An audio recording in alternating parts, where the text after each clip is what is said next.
Imagine looking at a clock and realizing it's lying to you. Not metaphorically like, actually lying. You swear it's been 5 hours, but it's been 20 minutes. Or the opposite.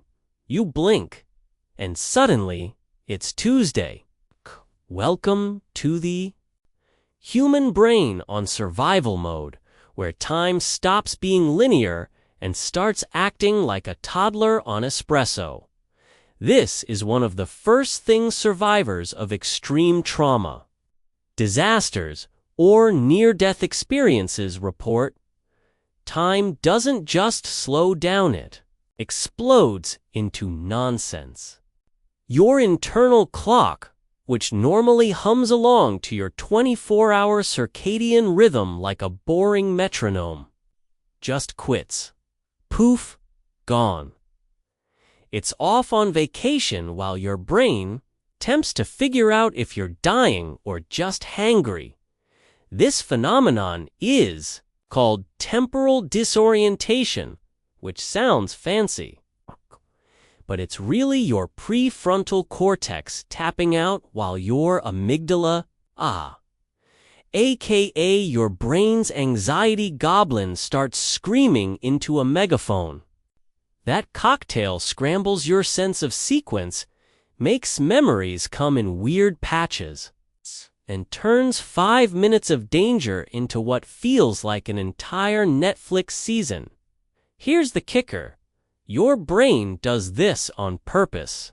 It's trying to encode every single detail, like the texture of a tree trunk you hid behind or the exact tone of a stranger's scream, so you can maybe avoid dying the same way twice. The result? A warped, bloated memory that feels both way too long and completely out of order. Basically, it's like your brain's doing a live edit of your own personal horror movie, with no respect for pacing. So you've survived a plane crash, an avalanche, or a totally normal Tuesday that spiraled into chaos. You're covered in dirt, your adrenaline is screaming, and suddenly wait, who even are you? No, seriously. One of the most surreal effects of intense survival situations is temporary dissociation. That's a very sciencey term for your brain ejects your sense of identity like a CD from a 2003 stereo. Victims often report feeling like they were watching the situation from outside their body, or like they became a different person, entirely calm, mechanical, almost robotic. Here's what's happening. Your identity. That delicate Jenga tower built out of memories, emotions, habits, and that time you cried during a dog food commercial is powered by the brain's default mode network. In trauma, that network goes offline. Fast. Your brain has one priority. Survive? And if that means turning you into a weird autopilot survival bot who doesn't remember their middle name, so be it. This is especially common in military combat, major accidents, and extreme assaults. Survivors often describe themselves in the third person. She was running.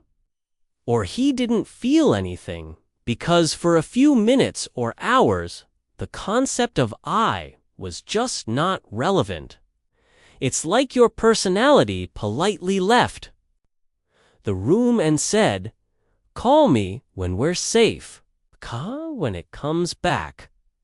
Oh, that's fun too. You don't just snap back into yourself. It's more like waking up from a really weird dream where you were both the dreamer and the dream. And your shoes are missing. So yeah, next time someone says, just be yourself. Maybe clarify whether that includes the dissociated survival version who doesn't remember what day it is. You're hiding in a closet during a home invasion, heart pounding like an EDM drop, and for no logical reason. You suddenly remember the jingle from a 2007 cereal commercial. Not just the jingle, the entire thing, down to the cartoon mascots, catchphrase, and the taste of that weird marshmallow oat combo. What? Turns out, when you're under extreme threat, your brain doesn't just focus, it scrambles. Specifically, it opens the vault of your long-term memory and starts flinging random files at your consciousness. Like a raccoon trapped in an office supply store. This is called involuntary autobiographical memory, and it's your brain's deeply confusing way of coping. You might think you'd be replaying important things like emergency procedures or loved ones' faces, but instead you get a vivid mental flash of your third-grade teacher saying the word caterpillar. Why? No one really knows. Possibly because your brain is trying to comfort you with familiarity. Or it's just broken and weird. What's weirder is how strong these memories are. They're crystal clear, hyper-real, and come with emotions attached like your brain said. Let's feel everything right now, and none of it useful. So yeah, in the middle of a survival scenario, your brain might throw you a highlight reel of your childhood recess snacks while you're trying not to die. Comforting, sure. Useful, not at all. You're running from dangers, an actual bear, or worse, a Zoom meeting with your boss, and suddenly your nose kicks into overdrive. You can smell the pine needles, your own sweat, the fabric of your shirt, the gum you chewed yesterday. It's like someone turned your olfactory senses to 11 and broke the dial off. This isn't a random glitch. It's your amygdala-fueled survival mode, and your sense of smell is part of the early warning system. Smell is one of the oldest senses we have, like caveman old. It bypasses the rational parts of your brain and goes straight to the limbic system, which is the same emotional command center that makes you cry during sad dog movies or irrationally furious at slow walkers. In a survival scenario, your brain's like, hey, smell everything, there might be clues. And sometimes there are. You can smell fire before you see it. You can smell blood, mold, gas, or even the scent of an animal nearby. Your body is desperately trying to make sure you're not about to step into a death trap, so it turns you into a bloodhound on espresso. The weird part? This enhanced smell doesn't just help you actually remember smells more vividly later. Smell is deeply tied to memory, so people who survive trauma often report being haunted by random, ordinary scents. The detergent on their clothes, the dampness of a room, the metallic temps of fear, yes. That's a thing. So yeah.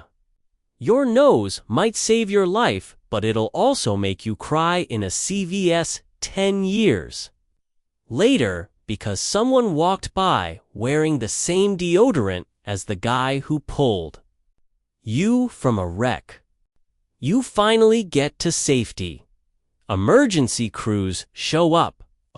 You try to speak, and what comes out sounds like someone else. People who've survived extreme trauma often report that their own voices feel foreign.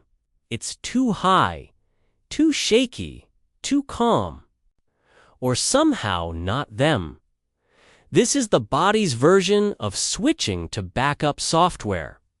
Your vocal cords and speech centers are still running, but the emotional regulation that usually shapes your tone. That's been hijacked by cortisol and sheer panic.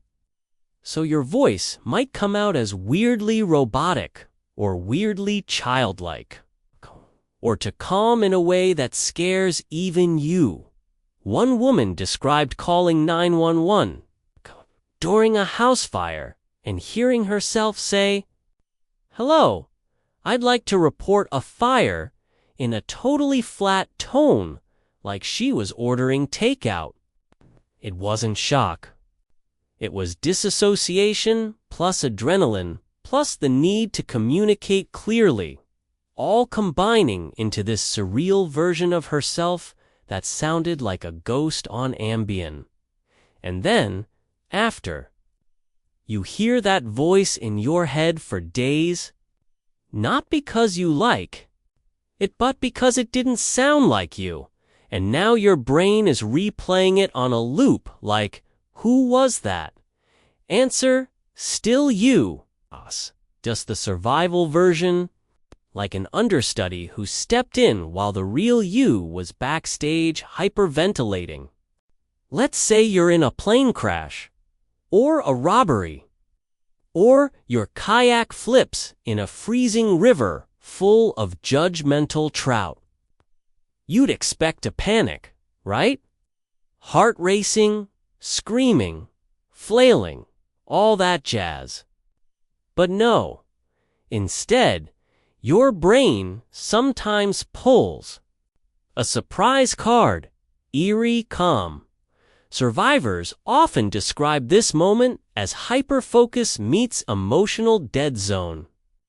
The world slows down, your thoughts get sharp, and you just do things. One guy survived a motorcycle crash and said it felt like he was watching a tutorial on how to save his own life. This is your body's crisis mode. Your prefrontal cortex, the brain's responsible adult, taking a back seat. While your primitive survival systems go full Navy SEAL, everything unnecessary shuts down. No fear, no confusion, just action. You'll tie a tourniquet with a shoelace, find your phone in a field of debris, or calmly tell someone how to disarm a gas line explosion you've never seen before. But the weirdest part, you might enjoy it, not the horror, but the clarity. Because your usual brain chatter, the what-ifs and overthinking and anxious self-narration is completely gone. You're in the eye of the storm, and it's peaceful dot until it ends. Then the emotions crash in like a tidal wave wearing steel-toed boots. People break down hours later, sobbing over the sandwich they didn't get to finish. Because survival is a delayed emotional roller coaster, and your brain's like, oh right, trauma. You just survived a fire, or an avalanche, or some weirdly aggressive ducks. Later, people ask you what happened, and your brain coughs up one irrelevant thing, like the carpet was green. That's it. The flames, not the people. Screaming just green carpet. This is the delightful trick called flashbulb. Memory your brain latches onto one vivid sensory detail during extreme stress, but the rest, blurry or just gone. Memory under trauma is like trying to film a movie. During an earthquake, the camera's shaking, the audio's shot, and your cinematographer is crying in the bathroom. Your hippocampus, aka your brain's librarian, gets overwhelmed and just grabs whatever it can. Sometimes a smell, a color, a single phrase someone yelled in stamps it onto your memory like a weird souvenir. Survivors often obsess over these tiny details because they're all they have. One woman remembered the exact pattern on her attacker's shoelaces, but forgot how she got out of the room. It's not stupidity, it's biology. When your brain is in survival mode, it doesn't care about coherent storytelling. It cares about staying alive. And once that's handled, it's like, oh crap, did anyone write that down? Nope. Here's a curveball. No one sees coming survivors' guilt. You'd think that making it out alive would feel like a win. Cue the slow motion running through a field of sunflowers, right? Nope. Instead, a lot of survivors say they feel like garbage. Why? Because their brain goes full guilt-tripping grandma. People who lived through disasters, accidents, or violent events often get hit with thoughts like, why me? Did I do enough? Or the ultimate gut punch. Someone else deserved to live more than I did. Their brain turns survival into a courtroom, trial with themselves in the defendant's chair. This isn't just emotional melodrama, it's a real psychological response. Your brain wants meaning. It tries to explain randomness with logic, even when there's none.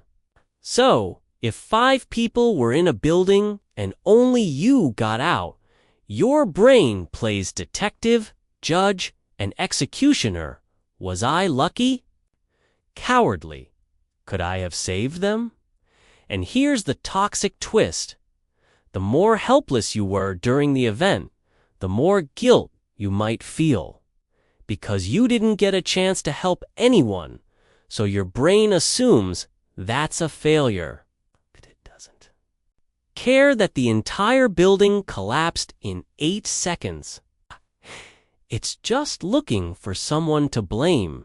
And, conveniently, you're available. It's a horrible irony your body survived. But your mind keeps dragging itself through a trial with no end date. Let's talk about something fun. Phantom pain, cortisol floods, and stress-related rashes. Because even if you mentally move on from a traumatic event, your body's like, cool story. I'm gonna keep screaming about it forever. Survivors often experience mysterious physical symptoms long after the danger's over. Your back aches, your stomach's a mess, you flinch at random noises, or your skin breaks out like you're 13 again. And it's not imaginary. Trauma rewires your nervous system to be on constant high alert. This is thanks to your amygdala, fear center, and hypothalamus stress command center, which basically turn your body into a haunted house. Every creak or shadow gets interpreted as a new threat, and your cortisol levels, the stress hormones, stay elevated, which wrecks your digestion, immunity, sleep, and mood. Some survivors report smelling smoke that isn't there, or feeling pain in limbs that were never injured, or vomiting randomly when a specific word is mentioned. It's like your body made a mixtape of the trauma and hits play whenever it wants. And the worst part, you might not connect the dots. You'll think you're sick, or cursed, or suddenly allergic to life. But really, it's your nervous system playing defense even when there's no game. Basically, your body survives, but now it acts like the apocalypse could happen at any moment.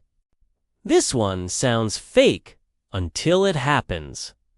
Some survivors report walking past a mirror and jumping because they don't recognize the person staring back. No, this isn't a ghost story. It's derealization and depersonalization, the psychological equivalent of your brain saying, yeah, I'm just gonna nope out of reality for a bit. After extreme trauma, your sense of self can go into freefall. Your reflection doesn't look like you. Your voice sounds like a recording. Your hands feel like props. Basically, your body becomes a stranger and your mind is just observing. It all like a confused bystander. This is your brain's defense mechanism.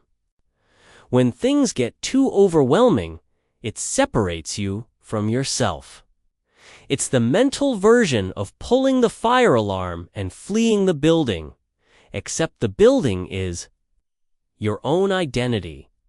You might walk through familiar streets and feel like you're in a video game. You'll hear someone call your name and wonder, is that me? It's spooky, surreal, and way more common than people realize. The kicker? It can last days, weeks, or even years. Some people live in a fog where nothing feels re-land yet. They're expected to go grocery shopping like everything's fine. So next time someone says, you seem different, they might be right. You're literally floating outside your own body. Here's a dark one. Survivors often laugh in completely inappropriate moments, like full giggle fit during a funeral vibe. Why? Because trauma messes with your emotional filters. The human brain is designed to release pressure. And when your emotions get locked up, panic, fear, grief, it tries to vent them somehow. For some people, that means sobbing uncontrollably. For others, it's spontaneous laughter, jokes about death, or ironic one-liners about getting kidnapped. And before you judge, this isn't disrespect, it's survival. Humor helps your brain process chaos. It's like putting googly eyes on a monster so you can look at it without crying. This is especially common in emergency workers, soldiers, and survivors of violence. They'll make jokes so dark they could black out the sun. Not because they're heartless, but because it's the only way to feel normal. Think of it like an emotional pressure cooker. If you don't let some steam out through laughter, the whole thing might explode. So yes, laughing at the worst moment is weird, but it might just be your brain's way of saying, I'm still here. I'm coping. Sort of. Let's talk about phantom smells.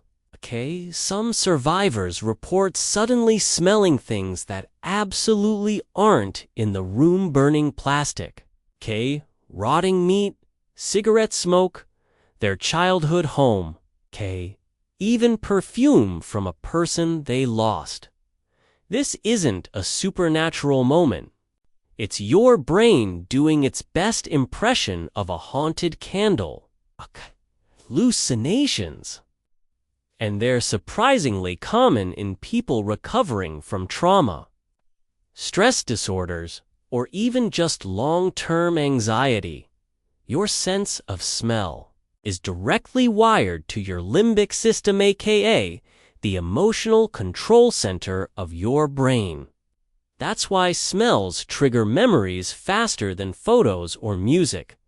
But when your brain's fried from trauma, it can start pulling scent memories out of thin air. You're walking through a grocery store, and bam, the smell of your ex's cologne hits you like a freight train. There's nobody near you. The scent isn't real, but your brain made it. Real enough to stop your heartbeat. Sometimes it's a warning system, your brain trying to tell you, okay, something feels off, even when it can't explain why. Other times, it's just panic wearing perfume. Either way, the effect is jarring, so if you ever smell smoke and there's no fire, don't panic right away. It might not be your apartment it might be your trauma lighting up your senses like a broken alarm clock. Trauma does weird things to your perception of time. Hours feel like days, and weeks vanish like socks in a dryer. Some survivors swear whole chunks of their lives just disappear, while other moments drag on forever. This happens because your brain shifts from normal mode to survival mode, and in survival mode, timekeeping is considered non-essential. You're not counting minutes, you're calculating risks. That's why some people can't remember anything after a car crash, or why abuse victims might forget entire years. Your hippocampus, the memory center of your brain, essentially hits pause during severe stress. Meanwhile, your amygdala is screaming and your sense of time stretches like overcooked spaghetti. You might think something happened yesterday when it was last month. Or you might feel like you've been stuck in the same moment forever, even though only 10 minutes passed. This is called temporal disorientation. And it's like your internal clock gave up and went on vacation without telling you. And don't expect it to snap back right away either. Sometimes it takes years of therapy before your memories sync up properly again. Till then, good luck figuring out if that was a dream, a flashback, or just... Let's say you just went through something traumatic. A fire, a breakup, a zombie apocalypse. Take your pick. The next morning, instead of collapsing or spiraling, you find yourself alphabetizing your spice rack or deep cleaning the baseboards. Sounds productive, right? Except you've spent 4 hours wiping a doorknob with a Q-tip. This is called displacement activity, weird brain hack where, instead of dealing with something massive and emotionally catastrophic, your brain says, hey, let's hyper-focus on reorganizing the sock drawer. It's not denial, exactly. It's your mind desperately trying to create control in a space where it just lost all sense of it. Big feelings. It's too overwhelming, but matching all your Tupperware lids. That's doable. This is why some survivors become fixated on tidiness, routines, or repetitive actions after trauma. It's not about cleanliness, it's about stability. It's your brain trying to scream, I'm fine, in Morse code using Swiffer wipes. And here's the kicker. It feels good. For a little while, obsessing over one tiny thing makes the chaos feel manageable. But eventually, you might have to deal with the emotional wreckage hiding behind the organized pantry. Ever notice how survivors flinch at loud sounds? Or avoid crowded rooms? Or wear noise-canceling headphones like they're religious artifacts? That's not overreacting. That's your startle reflex and sensory system going full gremlin mode. When your nervous system is on edge, even mild noises can trigger full-blown panic. Your body's on high alert, like a guard dog that hasn't slept in 3 days. Every honking car or slamming door feels like a threat even when it's not. It's called sensory hypersensitivity, and it's basically your survival instinct turned up to 11. Your amygdala is still scanning for danger, and your body hasn't gotten the memo that the crisis is over. So yeah, someone dropping a fork might send a lightning bolt of adrenaline through your spine. What's worse? Your logical brain knows it's just a fork, but your body reacts like it's a bomb. Healing from this takes time and, sometimes, earplugs, or therapy, or both. But if you ever see someone jump at a microwave beep, don't laugh. They're nervous. System is just trying to keep them alive in a world full of unexpected pings. That's all for today. I'll be making similar videos in the future. Subscribe to see them.